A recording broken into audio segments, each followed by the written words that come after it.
our actions, like I said, have pushed the hand or guided the hand of other governments where they're buying gold now instead of dollars, and that started this rally in gold 4 years ago. But this is awkward. It's different. It's not quite easy to understand why we are taking so long to come around to the fact that gold is something that's helpful in this environment. Investors are really slow to figure this out in the West, so Europe and North America. I will tell you, though, that it is turning, and it's starting to turn with a vengeance. I think you and I.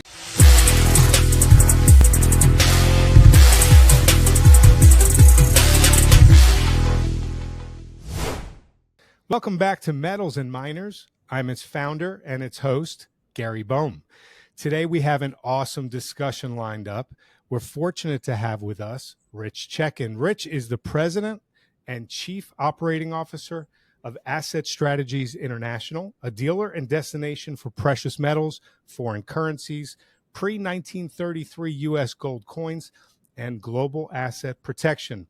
In 1997, Rich was part of a team that created, developed, and refined a precious metal certificate program for the Perth Mint.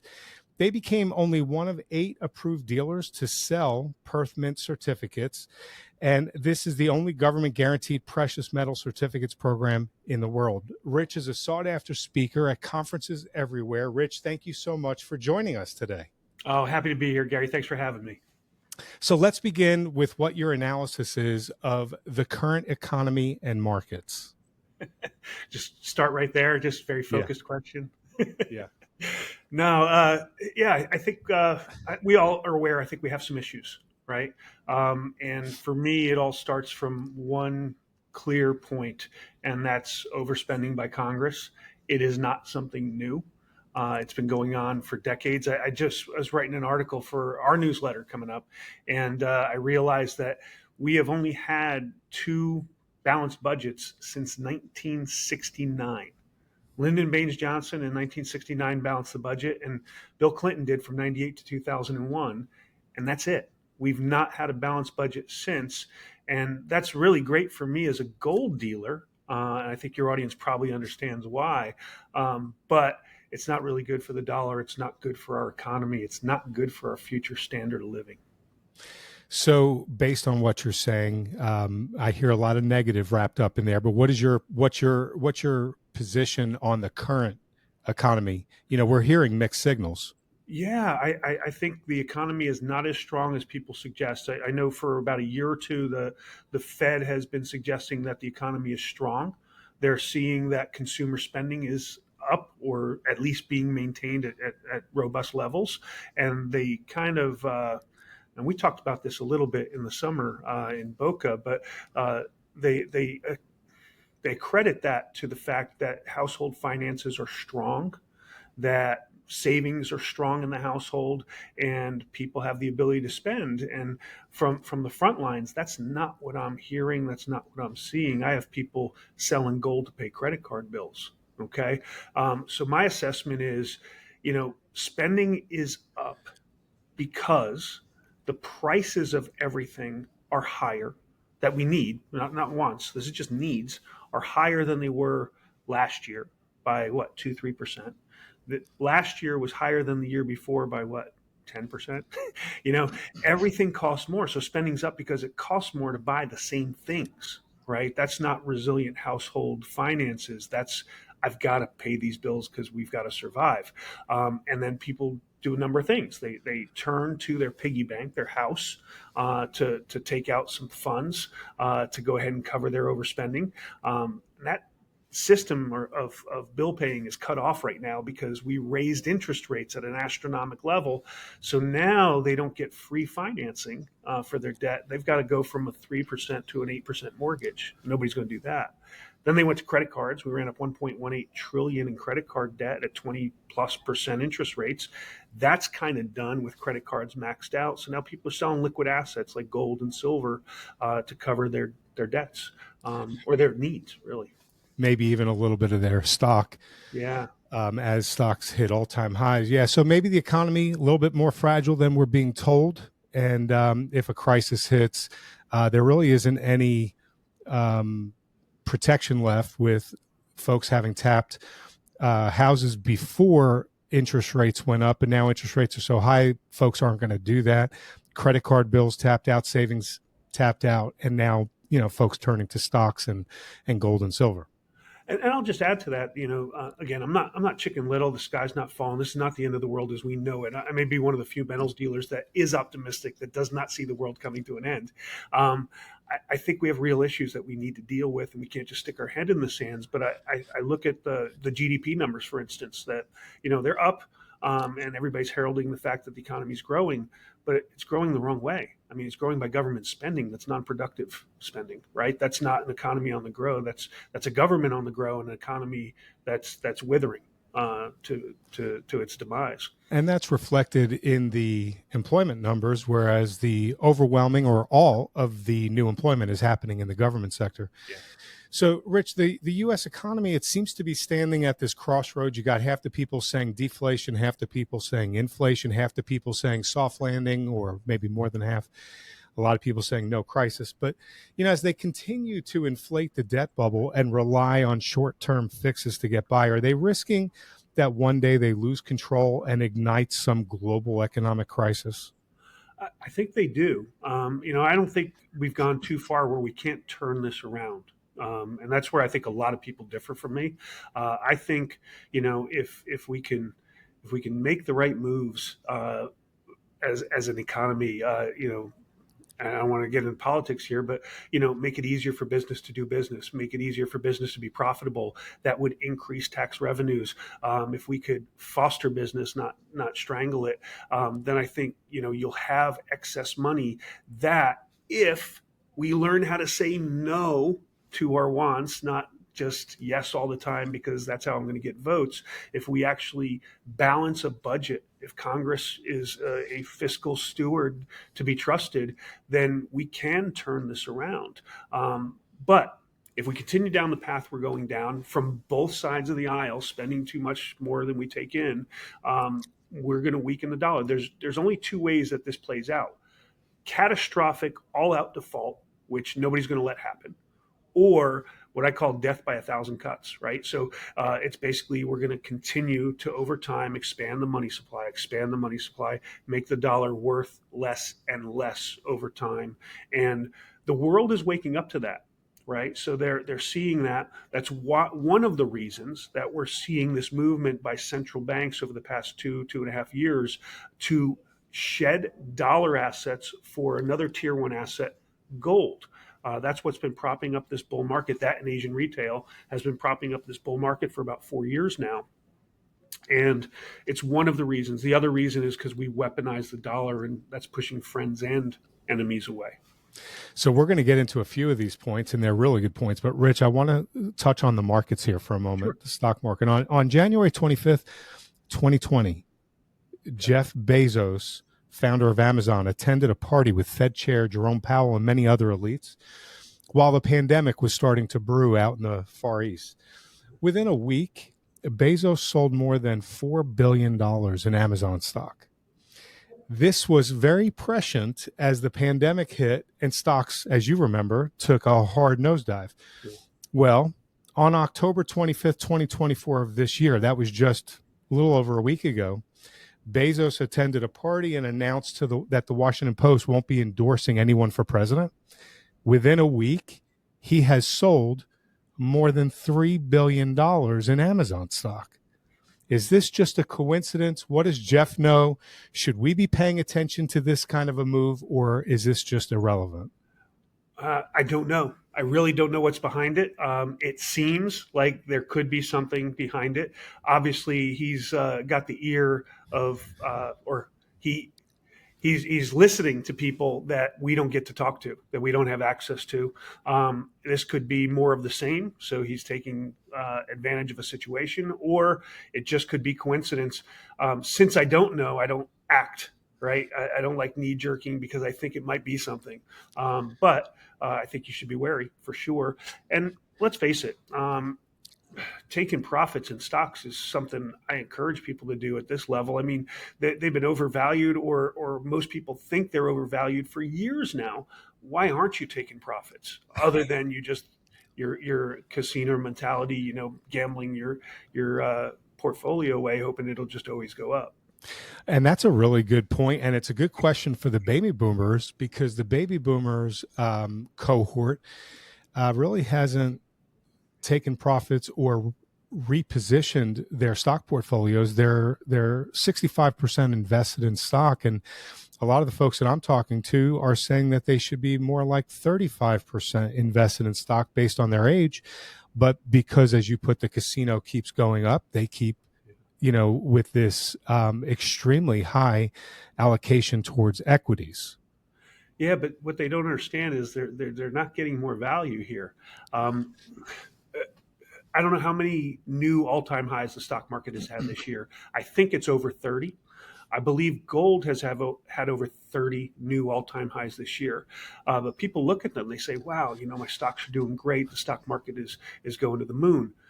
If you measured the stock market in a stable measure of value, i.e.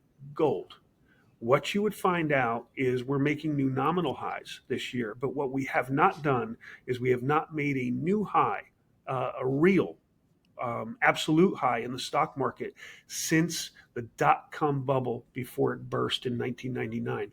We're about 60% of the way to the dot-com highs if we measure in gold, a store of value. Well, that's an incredible loss of purchasing power right there. So investors, they're out there loaded up with a ton of assets. The markets are all at highs, as nominal highs, as you just pointed out. If Trump wins in a sweep, it seems like there's an awful lot of powerful people that are going to throw a tantrum of some kind. Should we not plan on a patty cake kind of a transition here from one administration to the other? Rather, should we plan on pain? It feels like markets are kind of spoiling for a bar fight of some kind, and a bad one. And so what are your thoughts on that? Well, I don't think, once it's decided, I don't think we're going to have anybody try to hold on to the reins. I don't think, Kamala Harris is going to say, no, this is under dispute and I'm not letting go, or vice versa. I think I hope we've learned our lessons from 4 years ago. But that being the case, I do think that it is going to be contested. I would be surprised if we had our answer by Tuesday night or Wednesday night of this week. The bottom line is half the country is probably going to be upset, no matter who wins, and that dysfunction is a problem. I think going forward, both for us domestically and for us internationally. The world is looking at that dysfunction as well and saying, the one thing we can count on always is that the U.S. is going to have a peaceful transition of power. And we had hints that we don't necessarily have that last time, and we may not have it again. I don't think it's going to be as bad as it was last time. I think I hope we've learned our lessons. That was a black eye for America, if you ask me. So, Rich, the overwhelming majority of stock market participants and economic and financial experts, they really believe that the Fed has achieved the soft landing. There's only a few voices in the wind that are believing otherwise. Yeah. Are the masses of the people who are all on one side of the boat, are they missing something? Do you believe that the Fed has really achieved a soft landing, or is pain still to come? I think people are in pain, and I think there may still be some pain to come. I don't know. But I think the folks that are calling for a soft landing are living in a different world than the rest of America, to be honest with you. When they're getting paid, whatever the Fed chairman and the Fed board members make, I don't know, is it $250,000, $400,000 a year, whatever it is, they're getting paid plenty. They haven't been to a supermarket that I can tell by some of the things they say about inflation. They don't know what's going on around them, and they don't understand it. They are blaming others for inflation when they are the cause, right? Congress not balancing a budget leads to monetary expansion, which leads to higher prices, not price gouging, right? So the bottom line is they don't even understand what they're dealing with. They live in a bizarre world that the rest of us don't experience. I think they're out of touch, is what I'm trying to say. Yeah, and the market has a way of taking care of price gouging, with their choice making. If the Mm-hmm. market doesn't like a product, thinks it's too expensive, doesn't Uh-huh. like its customer care, whatever the case may be, they go in another direction. And that's the beautiful nature of capitalism. The best cure for high prices is high prices. There's no two ways about it because people stop buying, and then the prices will come down, or the product will disappear because it's not competitive. Done. Exactly. So, in the wake of the 2008 great financial crisis, the Fed brought interest rates to 0%, Yeah. held them there for years. Then, in late 2015, they started a rate hiking cycle that lasted until the repo market turmoil in late 2019. Yeah. After the pandemic outbreak in early 2020, the Fed brought interest rates back down to 0%. Yep. Inflation subsequently then went on a rampage, hit 40-year highs in 2022, forcing the Fed into another rate hiking cycle, one of the steepest in history. In just 18 months, the Fed took rates from 0 to 5%. It was one of the quickest in modern history. The Fed's now pivoted back to monetary easing, rate cuts, without having really defeated inflation fully. They haven't achieved anything. That's because I think we'd probably say the same thing here, but in my opinion, the skyrocketing interest expense threatens the solvency of the government and forces the Fed to cut interest rates and keep them artificially low to try to control interest costs. Are you expecting another inflationary upleg coming sometime in the near future because of the softening cycle? Yeah, I mean, how could you not? We have not defeated inflation yet.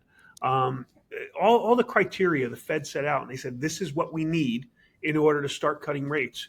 None of it has been accomplished. Yet they started cutting rates. So I wrote about this like a month ago.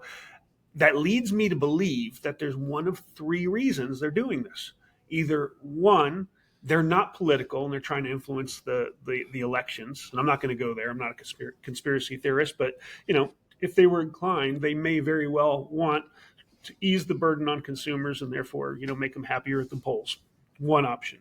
Second option is they realize that, hey, we went too far, too fast, and we may just have broken that labor market. And now we're going to knee jerk. And the reason I say that, knee jerk, is because they dropped interest rates 50 basis points. And in the after press conference where they made the announcement and Chairman Powell's up there, they asked him, well, why did you do it? Why were you so aggressive? What's wrong with the economy? He goes, oh, no, the economy's strong. I'm sorry, the economy is not strong if you got to do a 50 basis point rate cut. You can't have it both ways. So something is broken there. We're not quite sure what it is. I think most obviously is what you stated. It's that they realize that we cannot possibly shoulder the debt service of $35.5 trillion at 5.5% interest rates. They just can't do it. They got to start cutting down. It's already bankrupting us, and it's going to go further. It's amazing. So, Rich, the Fed, like you said just now, cut 50 basis points in September, and since then, bond yields have spiked higher. In your analysis, will the Fed keep lowering rates, or will they halt it right here? And are we now in this new trend where the more the Fed commits to cutting, the worse it is for bonds?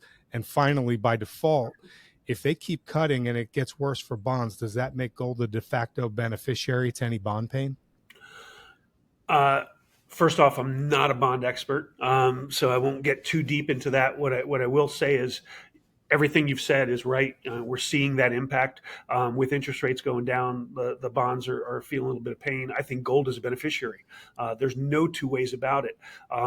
And you got to think about it. Gold needs probably high single digit, low double digit interest rates before it becomes something that people won't turn to, and they would rather put their money in a bank and get some sort of return, right?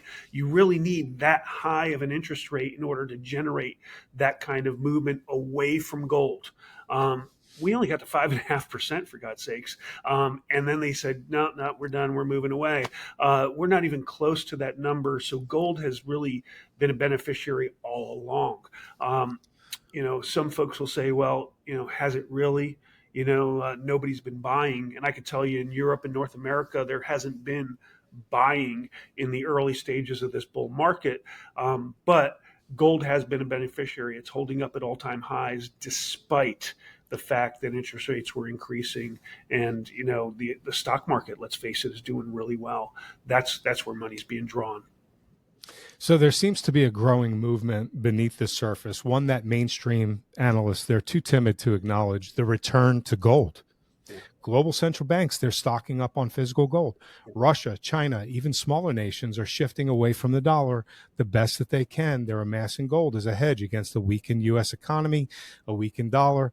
Why do you suppose this is happening? And do you expect it to simmer down, tamp down, or do you expect this trend to escalate?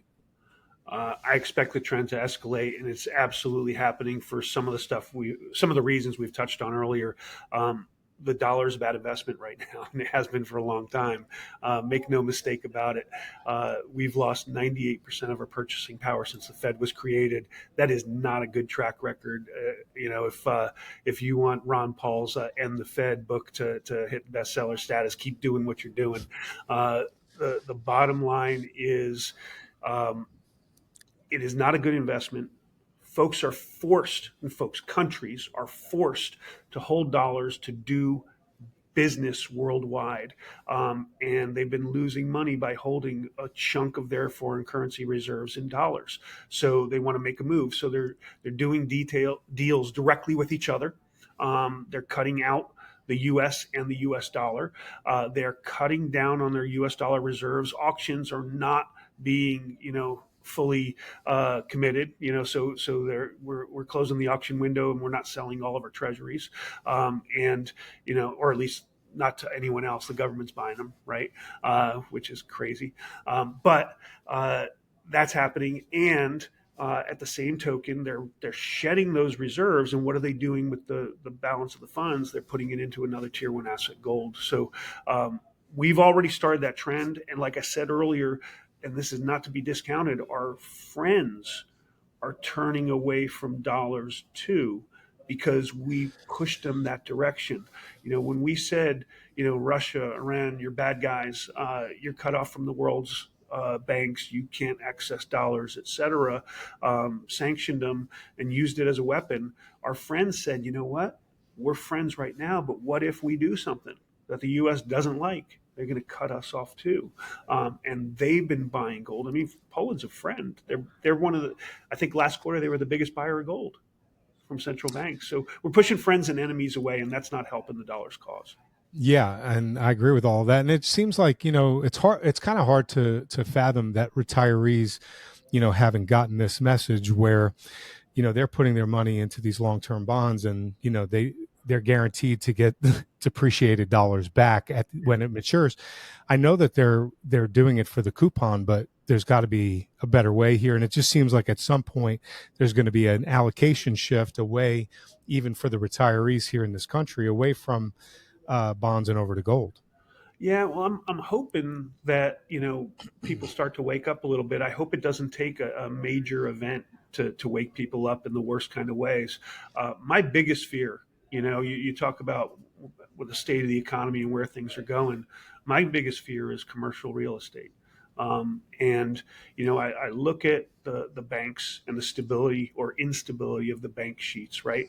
I don't know if everybody's familiar, but when we jacked up interest rates so quickly, right? Basically, all these banks that were holding dollars are now holding them at a severe loss, right? But they were told they don't have to count that loss on the books. I mean, my God, what are we doing here? If all of a sudden, we start getting what we call jingle mail, right? So these commercial real estate folks who can no longer fill their buildings, can no longer cover their loans, just say, the hell with this, I'm walking away, and send the keys in the mail, jingle mail. That's going to have a major impact on an already stressed banking sector. That's my biggest fear going forward. I hope it doesn't come to that. Well, you ask, what are we doing here? It seems very similar to the unemployment numbers that month after month after month, we're told one thing, and then 2 months, 3 months later, the prior month or 2 months prior is revised downward again.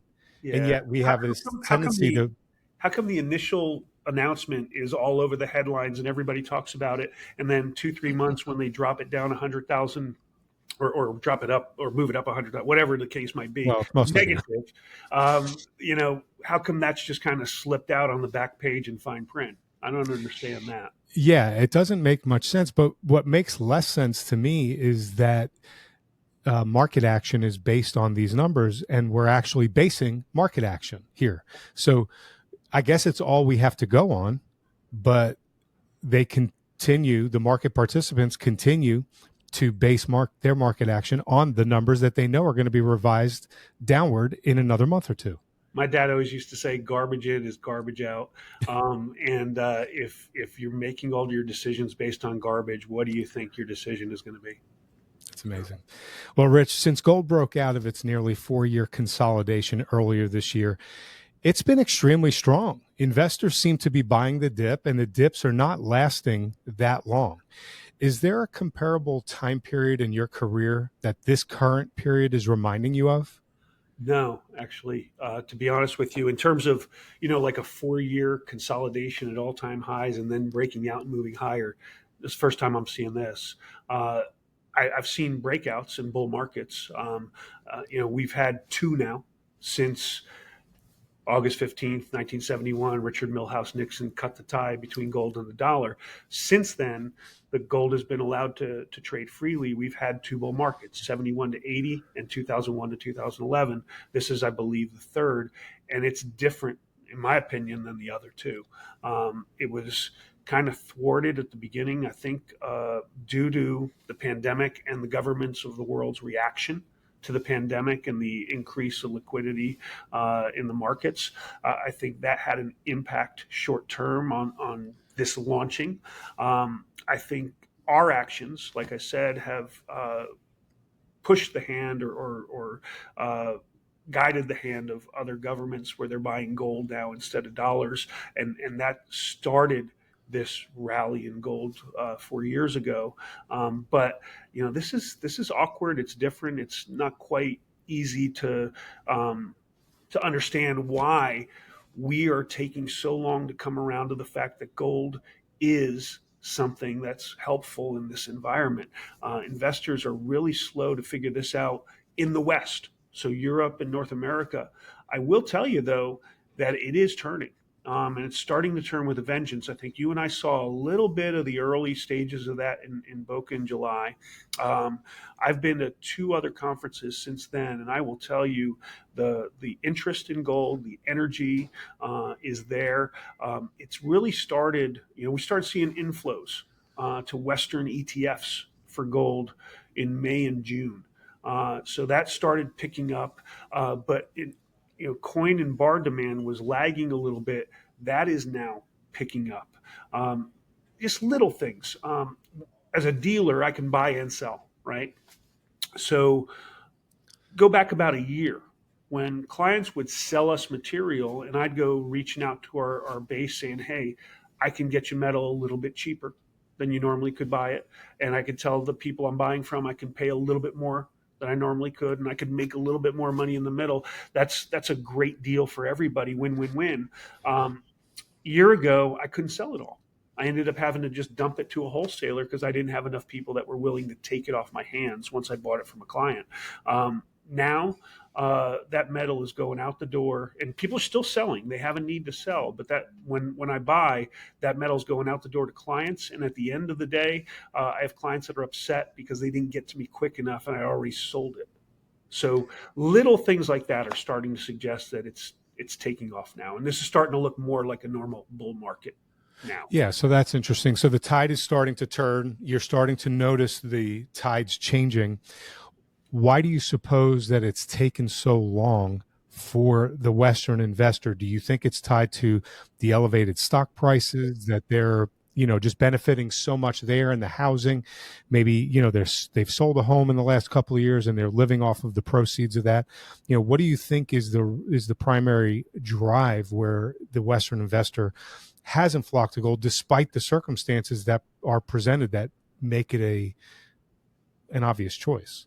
Well, I think the government stimulus helped people pay down some of their debts.